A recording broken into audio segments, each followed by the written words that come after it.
12 రోజుల క్రితం నేలపాడు ఎల్ఎన్టీ కంపెనీలో అగ్ని ప్రమాదం చోటు చేసుకుంది. పైపులు దగ్ధమవగా ఇవాళ మరోసారి అగ్ని ప్రమాదం చోటు చేసుకుంది. వరుస ప్రమాదాలపైన ఆందోళన వ్యక్తమవుతోంది. పైపులు ఉన్న చోట మాత్రమే ప్రమాదం జరగడం పైన అనుమానాలు వ్యక్తమవుతున్నాయి. సో గతంలో కూడా ఇదే మాదిరిగా పలు అగ్ని ప్రమాదాలు చోటు చేసుకున్నాయి. అప్పుడు ఎల్ఎన్టీ కంపెనీకి సంబంధించినటువంటి అగ్ని ప్రమాదం జరిగితే అక్కడ పైపులు పూర్తిగా దగ్ధమైపోయాయి. ఇప్పుడు రాయపూడి దగ్గర కూడా మళ్ళీ ఆ పైపుల దగ్గర దగ్ధమవుతున్నాయి. అయితే సమ్మర్ సీజన్ కాబట్టి అగ్ని ప్రమాదాలు జరగడం అక్కడ కన్స్ట్రక్షన్ వర్క్ లేదంటే ఇతరైన పనులు జరుగుతున్నప్పుడు సహజంగానే జరిగి ఉంటుందా, లేదు ఏదైనా ప్రీ ప్లాన్డ్గా జరిగిందా, ప్లాన్ ఉంది? ఎందుకంటే అన్ని అగ్ని ప్రమాదాలు పైపులు ఉన్న దగ్గరే జరుగుతూ ఉండడంతో కొంత ఆందోళన వ్యక్తమవుతోంది. డైరెక్ట్గా పాయింట్కి వెళ్దాం. మా ప్రతినిధి కృష్ణమోహన్ సిద్ధంగా ఉన్నారు ఫోన్ లైన్లో. కృష్ణమోహన్, సో ఏం జరిగిందంటే వరుస అగ్ని ప్రమాదాలు అమరావతి రాజధాని ప్రాంతాన్ని వెంటాడుతూ ఉన్నాయి. ఈ వరుస అగ్ని ప్రమాదాలపైన అక్కడి ప్రభుత్వాలు కానీ అక్కడటువంటి వర్క్ అంటే కన్స్ట్రక్షన్స్ వర్క్ జరుపుతున్నాయి అమరావతిలో కాబట్టి వాళ్ళు ఏం చెప్తున్నారు? ఇది సహజంగా జరిగేటువంటి అగ్ని ప్రమాదమైనా లేకుంటే దీని వెనక ఏదైనా కుట్ర ఉందా అన్నట్టుగా ఆ కోణంలో విచారిస్తున్నారా? ఎస్ మనోజ్, ఆంధ్రప్రదేశ్ అమరావతి మనం తెలుసు సర్వేగా పనులు జరుగుతున్న యాంగిల్. ఒకవైపు పెద్ద పెద్ద కాంట్రాక్టర్స్ పనులకి బిల్డింగ్స్ నిర్మాణానికి అవసరమైన పైపులు, అండర్ గ్రౌండ్ పైపులు, ఇవన్నీ కూడా కొన్ని కోట్ల రూపాయల పైపుల్ని తెచ్చి బయటనే ఉంచుతున్నారు. ఇటీవల వరుసగా ఇది 3వ సంఘటన జరగడం.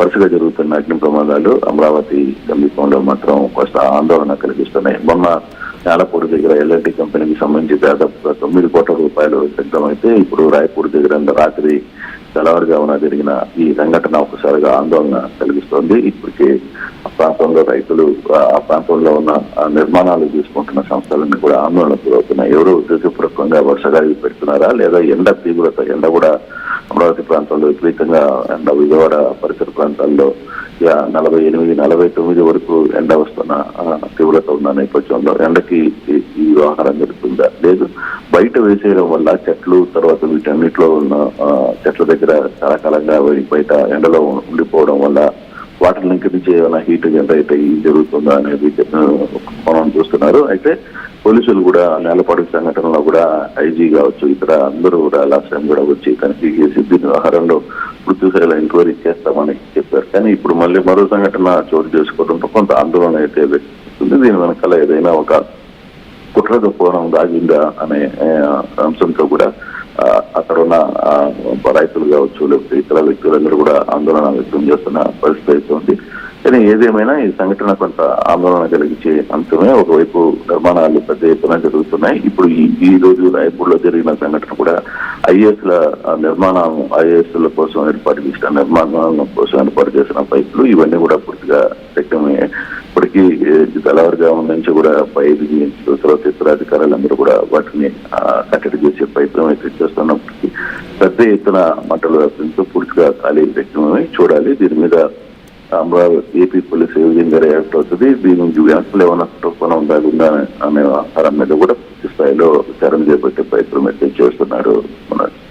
రైట్. సో కంటిన్యూస్ అగ్ని ప్రమాదాలు జరుగుతున్నాయి. సో కన్స్ట్రక్షన్స్ కొత్తగా అక్కడ కంపెనీ ఏర్పాటు కానివ్వండి, లేకపోతే ఇతరత్ర అక్కడ కొత్తగా రాజధాని ఏర్పాటు అవుతుంది కాబట్టి అక్కడ వ్యవస్థల్ని ఏర్పాటు చేసుకున్న వాళ్ళు ఏం చెప్తున్నారు అంటే ఈ అగ్ని ప్రమాదాలు నివారించాలంటే ఎటువంటి చర్యలు తీసుకుంటే బాగుంటుంది? సో వచ్చేదంతా కూడా ఇంకా వేసవి కాలం, ఇంకా చాలా మండుటెండలు ఉండే అవకాశం ఉంది. ఈ ఫైర్ యాక్సిడెంట్ జరిగినాయంటే ఇంకా చాలా పెద్ద మొత్తంలో తీవ్ర నష్టం వాటిలో అవకాశం జరగకుండా ఉండడానికి అధికారులు ఏం సూచనలు చేస్తున్నారు? అక్కడ వ్యవస్థలను ఏర్పాటు చేసుకున్నటువంటి ఆ సంబంధిత కంపెనీస్ పెట్టే వాళ్ళు కానీ లేకపోతే కన్స్ట్రక్షన్ వర్క్ చేసే వాళ్ళు ఏం చెప్తున్నారు? బేసిక్ గా ఇప్పటికే దాదాపుగా 20,000 మంది వివిధ రాష్ట్రాల నుంచి, వివిధ ప్రాంతాల నుంచి కార్మికులు అక్కడ రోజు పనులు చేస్తున్న పరిస్థితిని మనం చూస్తున్నాం.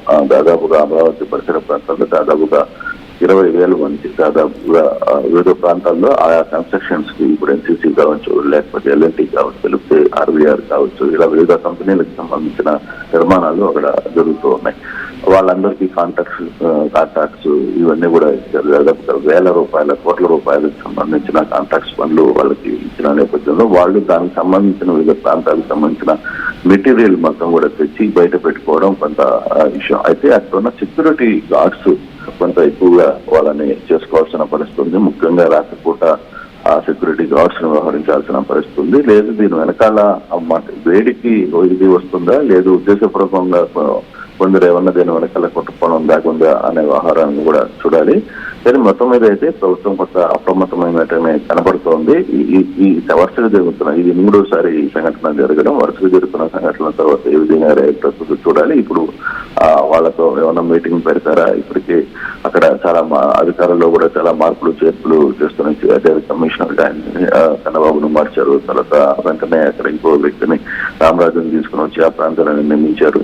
సో ఇవన్నీ కూడా కొంత చూడాలి. ఇప్పుడు ఫర్దర్ గా జరగబోతున్న అంశాలు ఏ విధంగా ప్రభుత్వం రియాక్ట్ అవుతుందో కూడా చూడాల్సిన పరిస్థితి అయితే ఉంది మనకి. Right, thank you Krishnamohan. So మొత్తంగా అమరావతి రాజధాని ప్రాంతంలో వరుస అగ్ని ప్రమాదాలు చోటు చేసుకుంటున్నాయి.